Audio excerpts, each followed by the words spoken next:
اب یہ قرآن پاک نے کہا کہ من یتق اللہ یجعل لہ مخرجا، زندگی میں اتار چڑھاؤ آتے ہیں. آپ سمندر کے کنارے پر جائیں، وہاں مد و جزر ہے نا، کبھی لہریں اوپر آ جاتی ہیں، اسی طرح اتار چڑھاؤ ہوگا، مد و جزر. کوئی اس کائنات میں یہ مطالبہ کرے نا کہ ہموار زندگی گزرے، بالکل جاہل اور نادان ہے. یہ فطرت کے خلاف ہے، اللہ کی مشیت نہیں. حالات دن رات کی طرح بدلیں گے، کبھی خوشی آئے گی کبھی غم ہوگا. یہاں یہ پھول کے ساتھ کانٹا ہے. بادشاہ بھی بن جائے اور قارون کی طرح خزانوں کا مالک میں غمگین ہوگا. خدا بن نہیں سکتا کہ ہر خواہش پوری ہو، نہیں. ہزاروں خواہشیں ایسی کہ ہر خواہش پہ دم نکلے. بہت نکلے میرے ارمان لیکن پھر بھی کم نکلے. روتا جائے گا کہ کئی چیزیں یار رہ گئیں پروگرام. نہ یہ نہ ڈھونڈے کہ یہاں اس کی مرضی کے مطابق دنیا چلے گی. اللہ کی مرضی کے مطابق چل رہی ہے. اور وہ ظالم نہیں، بے رحم نہیں کہ مصیبتوں میں ڈالتا ہے. مصیبتیں آپ جانیں یقیناً وہی کام کرتی ہیں جو یہ سونا کو پگھلاتے ہیں، جس کوٹھاری میں وہ کرتی. کھوٹ الگ کرتی ہے، خالص سونا الگ کرتی ہے. وہ ظلم نہیں کرتی، جلا کر کھوٹ کو الگ کرتی ہے. مصیبتیں نہ آئیں، انسان کی کمزوریاں دور ہی نہیں ہو سکتی. اس میں جو تکبر ہے، بدماش بنا ہوا ہے، خلق خدا سے ظلم کرتا، صرف مصیبتیں اس کا سر جھکاتی ہیں. کہ کوئی ہے سپر پاور، اب کہاں ہے تمہارا اقتدار؟ وہ تمہاری سپاہ کہاں ہے تمہاری حفاظت کرنے والی؟ ہے نا کوئی طاقت؟ فرعون کو بھی پھر ڈوبتے ہوئے کہنا پڑتا ہے کہ میں نے اس خدا کو مان لیا جس کے بارے میں موسیٰ اور ہارون کہتے تھے. قرآن میں اللہ نے کہا اب ساری عمر بغاوت، اور اب ڈوبتے وقت تو کہہ رہا ماننا پڑتا. تو مصیبت نقصان دہ شاید نہیں. یقین جانے جیسے حضرت مجدد ثانی رحمۃ اللہ علیہ جب نظر بند کر دیے گئے اور جہانگیر نے 10 سال انہیں قید رکھا. اکبر بدماش نے دین الہی شروع کیا جس کو اب اکبر دی گریٹ کہتے ہیں. کہنے وہ دین ٹھیک ہے، ہندوؤں کے ساتھ بھی پیار محبت، ہندو عورتیں گھر میں لے آ جنہوں نے اس ملک میں اسلام کا ستیہ ناش کیا. اب بھی اس میڈم کو جس کو کہتے ہیں نور جہاں، اس کی پوتی نے ہندو سے شادی کر، کئی سید زادیوں نے کر لی. یہ روشن خیالی ہے. میں دین کہتا ہوں کافر کے ساتھ مسلمان بچی کا نکاح ہو سکتا نہیں.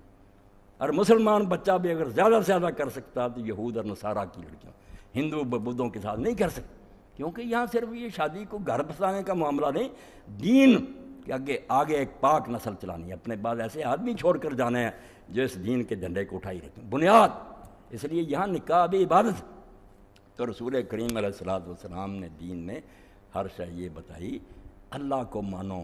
وہ مصیبتیں بھی نازل کرتا بالکل وہ حکمت کے ساتھ. ان میں بہت فائدے ہیں. ڈاکٹر صاحب میرے سامنے بیٹھے میرے بھائی ہیں، دوست، کبھی مجھے ایسی گولیاں دیتے کڑوی جو جی نہیں چاہتا کھانے کو. وہ زیادتی کرتے ہیں میرے ساتھ. وہ جانتے ہیں کہ کڑوی دعا میں ان کی شفا ہے، میرے ساتھ شفیق ہوتے ہیں. اب 3 چیزیں جو اللہ کے بارے میں، اللہ کا بیان تو کریں تو زندگی ختم ہو جائے گی، یہ بیان ختم نہیں ہو سکتا. وہ خود غیر محدود ہے، اس کی شانیں نہیں بیان ہو سکتی. سادی خود کہتے ہیں کہ مدت تمام گشت و اب پایاں رسید عمر، وقت ختم ہو گیا، عمر بھی اخیر کو آ گئی. ماں ہم چنا در اول وصف تماندہ، ہم ابھی تیری تعریف کی عربے میں بیان نہیں ہو سکتی. سمندروں کی سیاہی نہیں بیان کرے. آج تک علم میں یہ نہیں سمجھ سکا کہ کائنات کتنی وسیع. جیسے جیسے دوربینیں طاقتور ایجاد ہوتی جاتی ہیں معلوم ہوتا جو جہان ہم سمجھے بیٹھے تھے اس سے آگے کروڑوں جہان ہیں. یہ زمین ان کے مقابلے ذرہ بھی نہیں، سورج بھی ان کے مقابلے میں کچھ نہیں. سنبھالے بیٹھا، چل رہے ہیں، جہان چل رہا. تو ایسا خدا، اس کی تعریف ختم ہو سکتی. مگر 3 چیزیں ایسی ہیں جو سمجھ لے تو آپ خوشی میں ہوں یا غم میں ہوں. یہ ڈپریشن جس کا شکار ہیں، لوگ مر رہے ہیں، یہ کہیں گے تدبیروں سے یہ حل ہو جائے، ساری دنیا مل کر کانفرنسیں کر لے اور حکومتیں اسکیمیں بنا لیں. نہیں، یہ اللہ نے کانٹا رکھا ہوا کہ مخلوق کو احساس رہے کہ ہم اس کے غلام ہیں. مصیبت نہیں ختم ہوئی، کسی نہ کسی رنگ میں آئی. جیسے جیسے یہ دوائیاں زیادہ ایجاد ہوئی، بیماریاں بڑھ گئی. ایسی بیماریاں جن کا نام ہی نہیں کسی نے سنا تھا اور علاج ہی نہیں ہو رہا. ڈاکٹر صاحب آندھی کہتے یار بے بس ہو گئے ہم، اب اللہ سے دعا کرو. تو اللہ نے جو باتیں کہی ہیں ان میں سے 3 باتیں جو آج کی بات سے متعلق ہیں ذہن میں رکھیں. آپ شفا پا جائیں گے ڈپریشن سے. آپ وہ سدا بہار پھر گلاب ہو جائیں گے کہ کبھی نہیں کملائیں گے. پہاڑ بھی گریں گے نا، آپ کا دل ہنستا خوش ہوں گے. بلکہ وہ مجدد صاحب کی بات میں کر رہا تھا، اکبر تو مر گیا اسی کا، مگر جہانگیر اسی راستے پر رہا. دربار میں سجدہ، ہندوؤں کو ساری اجازت، مسلمانوں پر قیامت آئی، کوئی بول نہیں رہا. ایسا زمانہ آ جاتا نا کہ حکمران کسی کو چوں نہیں کرنے. سب بڑے بڑے علماء تھے، مشائخ تھے، ہندوستان بڑا بڑا تھا، اور سب بس اپنے اللہ میں لگ گئے، کوئی نہیں بولتا. اگر اللہ اپنے دین کا محافظ ہے نا، سرہند جیسی گمنام بستی وہاں ایک درویش پیدا ہوا، احمد نامی شیخ احمد سرہندی، جس کو ہم حضرت مجدد الف ثانی کہتے ہیں، کہ حضور کے بعد جب 1000 سال گزر گیا تو دین پر قیامت آ گئی۔ اس وقت کھڑا کیا گیا کہ اب نبی کا زمانہ نہیں، رسول کی ضرورت ہے بہت، مگر رسول بن رہا ہے، ایک ایسا شخص کھڑا کیا جائے جو اب دوبارہ 1000 سال کے بعد دین کو زندہ کرے۔ اللہ نے اس کو ہمت دی، توفیق دی۔ وہ مغلیہ سلطنت جو کلکتہ سے پشاور تک بلکہ کابل تک تھی، کون اس کا مقابلہ کر سکتا؟ اللہ کے بندے نے جو خطوط لکھے وہ چھپے ہوئے نا، بڑے بڑے رسالے ہی ہیں، مکاتیب مجدد الثانی رحمۃ اللہ علیہ، مکتوبات، گورنروں کے نام، جرنیلوں کے نام، ان کی غیرت کو بیدار کیا کہ مسلمانوں نے جان دے کر یہ ملک اس لیے حاصل کیا تھا کہ ہندو راج کرے، مسلمانوں پر قیامت آئی ہوئی اور یہ دربار کے وزیر بنے بیٹھے، لوگ چونک اٹھے، ٹھیک نے ان کے اندر غیرت پیدا کی۔ اب ان کو جو بند کر دیا تھا لوگوں نے، جاسوسوں نے بتایا کہ ایک فقیر ہے جو لوگوں کو باغی بنا رہا، قید کر رہا، اپنے ساتھ جہاں لشکر اس کا جاتا ساتھ قید ان کو لیے پھرتا۔ 11 سال گزرے بے حضرت مجدد الف ثانی کے قید کاٹ، پھر گوالیار کے قلعہ میں نظر بند کر دیا، اپنی طرف سے یہی کہ بس ختم کر دیا، کوئی نہیں دین کا کام یہاں کر سکتا، مگر وہ لگے رہے۔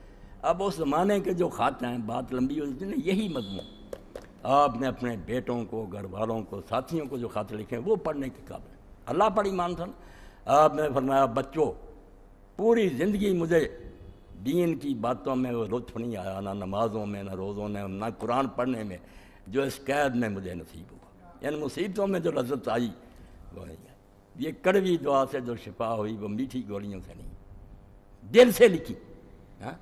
اور پھر آپ دیکھتے ہیں نا، اپنے بیٹے کو لے کر یہ نالائق جو جاوید اقبال مجدد صاحب کی قبر پر گیا علامہ اقبال، اور وہاں جو نظم لکھی ہے اس میں یہی کہا، حاضر ہوا میں شیخ مجدد کی لحد پر، وہ خاک جو ہے زیر زمین مطلع انوار۔ کہتا مٹی کی قبر نہ سمجھو، وہ زمین پر آسمان کے سورج کی طرح ایک روشن منار ہے۔ اس کی تاریخ بتاتی ہے کہ اللہ کے بندے جب کھڑے ہو جاتے ہیں پھر اللہ آپ ان کے ساتھ ہوتا۔ گردن نہ جھکی جس کی جہانگیر کے آگے، ہے جس کے نفس گرم سے گرمی ہے حرام۔ جب پکڑ کر منگوایا دربار میں جاسوسوں کے بتانے پر، پیشی ہوئی آپ نے سجدہ نہیں کیا السلام علیکم کا۔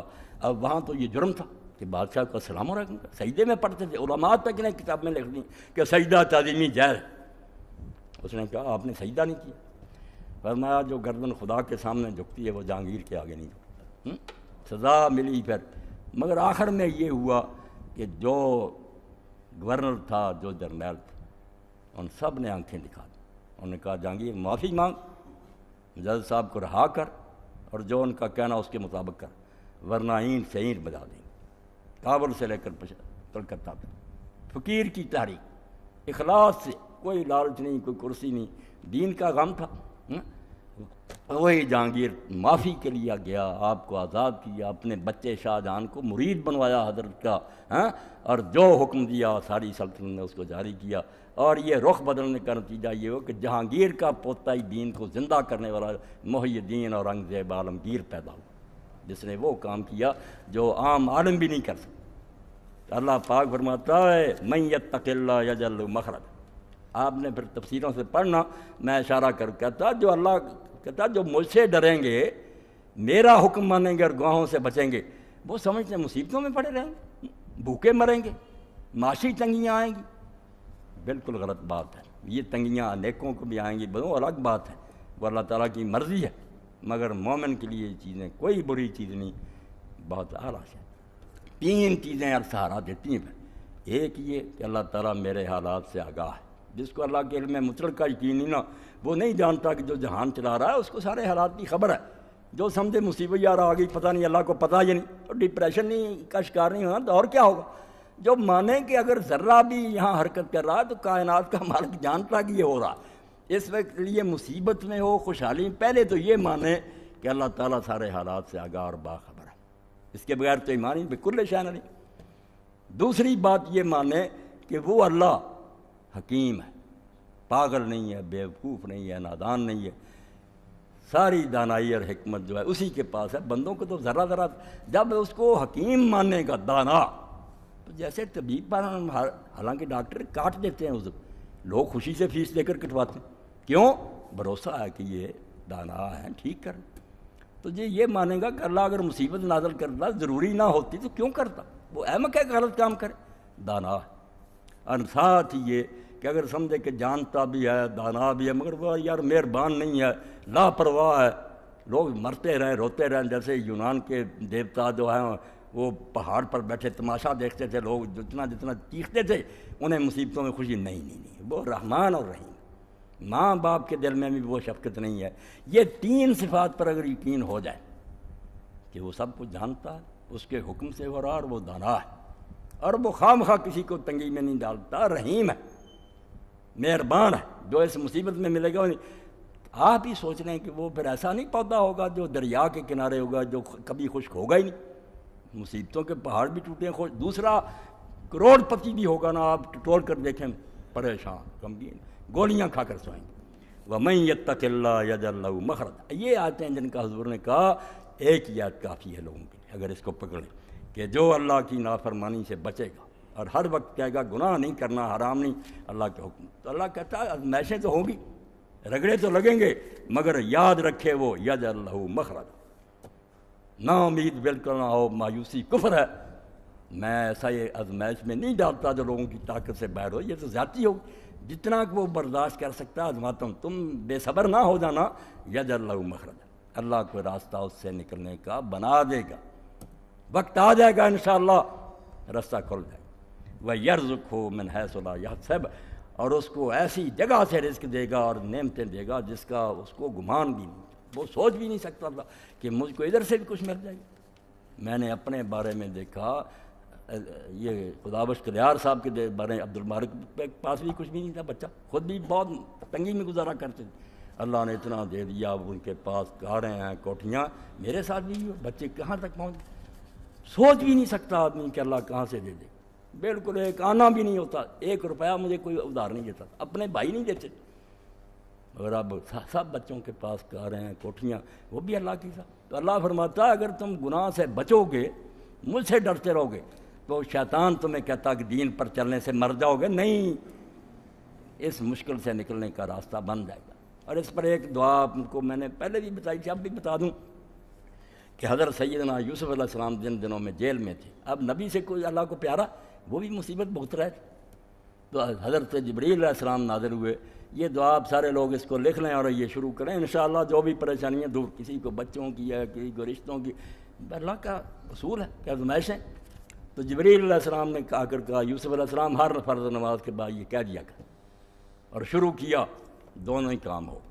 اللہم اجعل لی مخرجا، اللہم اجعل لی من امری فرجا و مخرجا وارزقنی من حیث لا احتسب. اسی آیت کے مطابق کہ ان کے لیے نکلنے کا راستہ بھی بنا دوں گا اور رزق بھی ایسی جگہ سے دوں گا کہ ان کا گمان بھی نہیں. وہ نکلنے کا راستہ بھی بن گیا، باعزت جیل سے نکلے، بادشاہ نے خود احترام کر کے باہر نکالا، اور وہ رزق بھی مل گیا کہ وہ حاکم بن گیا ساری سلطنت کے، اور سارا مصر ان کی مٹھی میں آ گیا. فرمایا یہ صرف دعا کیا کرو، اللہم اجعل لی فرجا و مخرجا، میرے لیے گنجائش پیدا کر، تنگی ہے، مخرجہ اس مصیبت سے نکلنے کا کوئی راستہ بنا، وارزقنی من حیث لا احتسب، اور مجھے ایسی جگہ سے رزق دے جو میں سوچ بھی نہیں سکتا. اللہ کہتا ہے شیطان، اور کسی شاعر نے بڑی پیاری بات کہی، ہمیں لے ڈوبا نا امیدی. اللہ کو ماننے والے بھی ہم مایوس ہیں کہ نہیں اب نہیں کچھ بنیں گے. بھائی تمہارا خدا یا تو بالکل عاجز ہے، یا اسے خبر ہی کوئی نہیں، یا وہ احمق ہے، یا وہ رحیم نہیں ہے. کون سا کفر تمہارے دماغ میں شیطان نے بٹھا دیا کہ تم مایوس ہو گئے ہیں؟ سنبھلنے دے مجھے اے نا امیدی، کیا قیامت ہے. شاعر رو پڑا. وہ شیطان ہے نا مصیبتوں میں نا امید کرتا. وہ شاعر کہتا ہے کہ ہاتھ سے جاتا رشتہ نظر آتا نا کہ خدا بھی ہاتھ سے نکل رہا، میں تو خدا کو بھی چھوڑنے لگوں. تو کہتا سنبھلنے دے مجھے اے نا امیدی، اے نا امیدی دفع ہو جا، سنبھلنے دے مجھے اے نا امیدی، کیا قیامت ہے کہ دامان خیال یار چھوٹا جائے ہے بس. تو یار کا خیال بھی میرے دماغ سے تو نکالنا چاہتا اللہ کا. تو اللہ کہتا ہے کہ جو مجھ سے ڈرتے رہیں گے، تنگیاں آئیں گی، لوگوں کو دیکھیں گے کہ وہ عیش کر رہے ہیں، ہمیں یار یہ پریشانی نہیں، اللہ ان کے لیے اس مصیبت سے نکلنے کا راستہ بنائے گا۔ وَيَرْزُقْهُ مِنْ حَيْثُ لَا يَحْتَسِبُ، اور ایسی جگہ سے رزق دے گا جو سوچ ہی نہیں سکتی۔ اور اب اس کی دلیل دیتا، قرآن میں لاجک ہے، منواتا بات دلیل سے کہ کیسے ایسا ہو جائے گا۔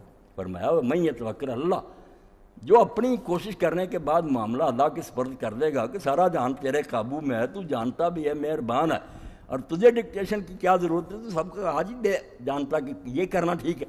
وَمَن يَتَوَکَّلْ عَلَى اللَّهِ، جو اپنے معاملات اللہ کے سپرد کر دیں گے فَهُوَ حَسْبُهُ، کبھی بھی یہ شکایت نہیں ہوگی کہ اللہ نے تو کچھ بھی نہ بنا، وہ اس کے لیے پھر کافی ہے۔ تو ذرا صبر کر اور اس کا دامن مضبوطی سے پاک، وہ کافی ہے تیرے لیے۔ سب دشمن پھونک مار کے اڑا دے گا، سارے مقدمے ختم ہو جائیں گے، جھوٹے منہ کی کھائیں گے، وہ کافی ہے۔ ان اللہ بالغ امرہ، اور اب یہ بھی سوال تھا کہ کیسے کافی ہے؟ یقین ہو بھی طاقت ہے، کچھ کر سکے گا، اگر وہ خود ہی کمزور ہے کیا بنائے گا میرا؟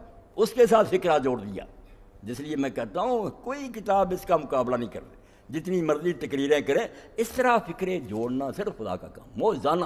ان اللہ بالغ امرہ، جب اس کے سپرد کر دے گا نا کہ جو میرے بس میں تھا وہ میں نے کر دیا، اب تو میری بس ہے، تو اس لیے کافی ہے۔ ان اللہ بالغ امرہ، وہ جو کرنا چاہتا ہے وہ کر لیتا ہے، سارا اختیار ہے اس کے پاس ہے، اس کی طاقت، اس کا حکم جو ہے وہ پورا ہو کر رہتا ہے، وہ کمزور ہے، وہ کر نہیں سکتا، جو کرنا چاہتا ہے وہ کر چھوڑتا۔ اور اسی موقع پر مفسرین نے واقعہ لکھا کہ حضرت عوف ابن مالک ایک صحابی تھے، سالم ان کا بیٹا تھا، کافر اس کو گرفتار کر کے لے گئے۔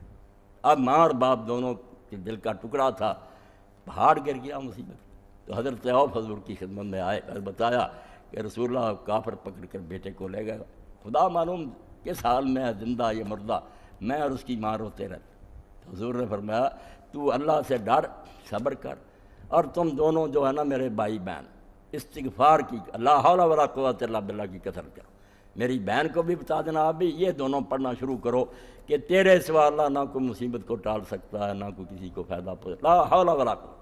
اور اسی لیے حضور نے ایک سفر میں کہا کہ لوگوں تم سمجھنا چاہتے ہو مجھ سے کہ عرش کا خزانہ کیا، وہ مخفی خزانہ ٹریئر جو اللہ کے پاس، لوگوں نے کہا، فرمایا لا حول ولا قوت الا باللہ، یہ آخری بات ہے، لا حول، کسی تکلیف کو ٹالا نہیں جا سکتا، ولا قوہ، نہ کسی فائدے کو ہم حاصل کرنے کی پاور رکھتے ہیں الا باللہ، یہ دونوں کام اللہ کی طرف سے ہوں، وہ مدد کرے گا۔ انہوں نے شروع کیا تو اچانک وہ بیٹھے ہوئے تھے گھر میں، تو دروازہ جو تھا کھٹکھٹایا گیا۔ جب دروازہ کھولا تو سالم کھڑا تھا اور اونٹ تھا اس کے پاس، انہی کافروں کا اونٹ اس کو مل گیا جس پر وہ بھاگ کر آیا۔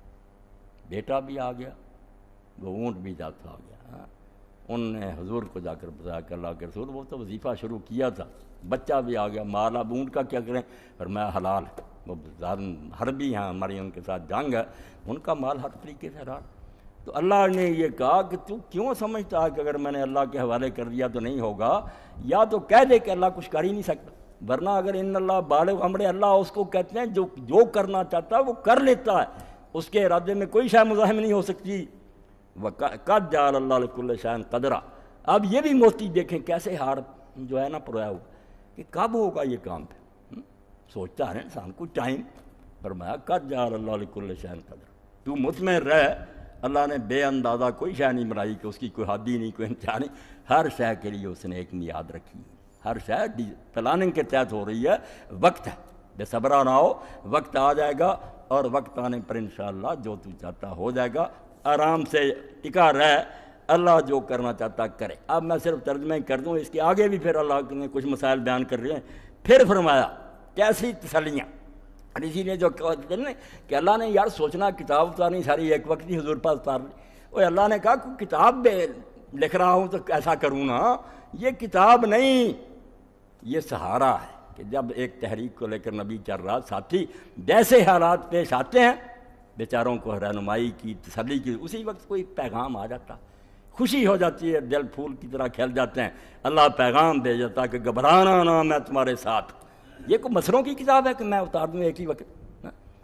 اسی لیے آپ اس میں تکرار دیکھتے ہیں کہ بار بار شاید دہرائی گئی مگر نئے رنگ میں۔ تو اللہ تعالیٰ نے پھر فرمایا وَمَن يَتَّقِ اللَّهَ يَجْعَل لَّهُ مِنْ أَمْرِهِ يُسْرًا، جو اللہ سے ڈریں گے اور دین پر قائم رہیں گے، يَجْعَل لَّهُ مِنْ أَمْرِهِ يُسْرًا، اللہ ان کے کاموں میں آسانی پیدا کر دے گا، یہ مشکل جو ہے دور ہو جائے گی۔ اس کے بعد پھر یہی بات آ گئی، اللہ تعالیٰ نے پھر یہ بات دہرائی، سَيَجْعَلُ اللَّهُ بَعْدَ عُسْرٍ يُسْرًا۔ یہاں تنگیاں بھی آتی ہیں، یہ دور بدلتے رہتے ہیں، مگر ساتھ آسانی۔ عرب علماء امت نے کیسا نقطہ نکالا کہ ہم جب سورہ علم نشرہ پڑھتے ہیں، جو انعام ہی حضور کو بیان کیا، ہم نے یہ بھی کیا، اب اس میں کیا آتا؟ فَإِنَّ مَعَ الْعُسْرِ يُسْرًا، إِنَّ مَعَ الْعُسْرِ يُسْرًا، 2 مرتبہ اس آیت کو دہرایا۔ اور گرامر کے مطابق العسر جو ہے نا، دونوں مرتبہ اس پر الف لام ہے، جیسے ہم این بولتے ہیں، ادھر بولتے ہیں کہ یہ ڈی ہے، اے بک کوئی کتاب، ڈی بک ہوتی خاص معرفہ ہو جاتا ہے، العسر، پھر وہ وہی العسر۔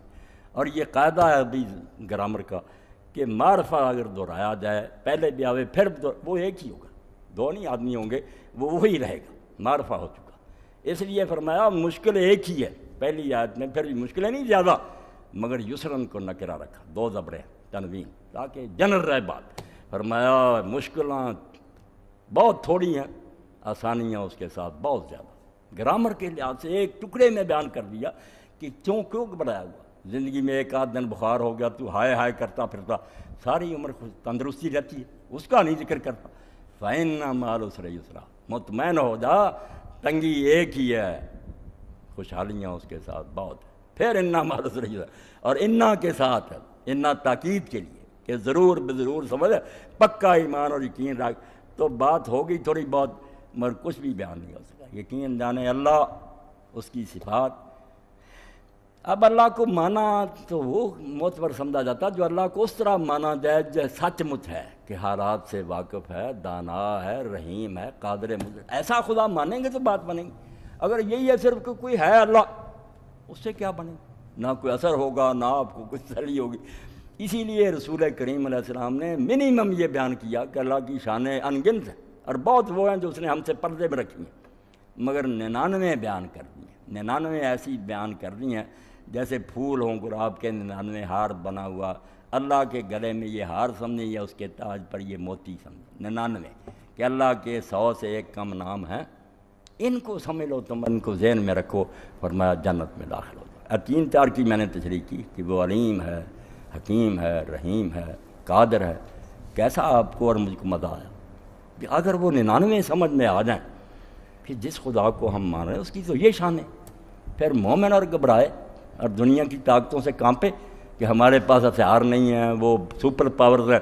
اقبال کہتے ہیں گرب اللہ الصمد دل بستائی، اگر سورہ اخلاص تو پڑھتا ہے اور اللہ الصمد پڑھتا ہے اور اس کو سمجھتا ہے، از حد اسباب بیگم بستائی، پھر سوچتا ہے کہ یہ اسباب نہیں ہے، یہ اسباب، سمجھ کہتا ہے، سمجھ تو اس کو کہتے ہیں جو کسی سبب کا محتاج نہیں، وہاں کوئی نہیں کہ یہ چیز ہوگی تو یہ ہوگا، یہ چیزیں سب انسانوں کے لیے ہیں، جو محتاج اور کمزور ہے وہ سمجھ سارے اسباب سے بالا ہے۔